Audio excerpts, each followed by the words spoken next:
Mr. Bobinsky's story is a lot darker than you think it is. Let's talk about it. So we all know that Bobinsky is wearing a medal that was designated for the liquidators of the Chernobyl disaster from 1986, right? This is what it looks like. It's this. Now, at the time, there were over 300,000 people that were evacuated from Chernobyl and neighboring areas and were relocated. In an effort to reclaim that land and to clean the area, over 200,000 people were either deployed into Chernobyl from active Soviet military duty, or they volunteered to help immediately following the disaster. I mean, like days. Now, because Bobinsky is shown conditioning in the early morning, he marches and salutes. I think it's a really easy assumption to make that he was a soldier that was deployed to Chernobyl after the disaster, meaning that it was not his choice to be there. Okay, now stick with me. The Soviet government lied about how bad it was after the explosion. People were told that it would only be a few days until they could go back to their homes and resume normal life, that the cleanup effort was essentially going to be instantaneous, which obviously was not the truth. And instead, everyone that was involved walked away with irreparable damage to their health and nightmarish trauma that would last their entire lives. No radiation tracking for their health, despite being told that they would have that.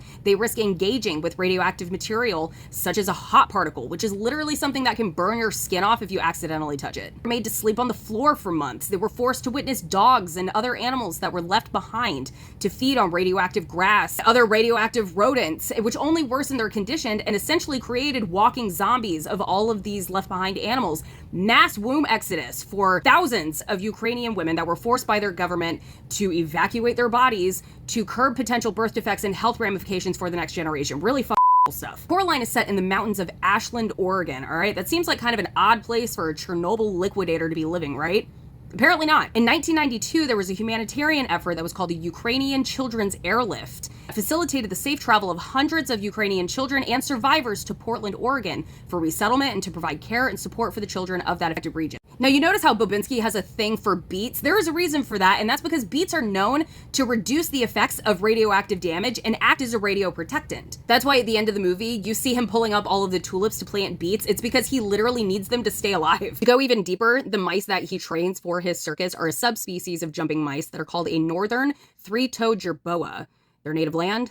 It's the Soviet. It means that he probably brought them with him. He probably brought them with him from there. The amount of attention to detail in this movie makes me want to throw something. До свидания, Caroline.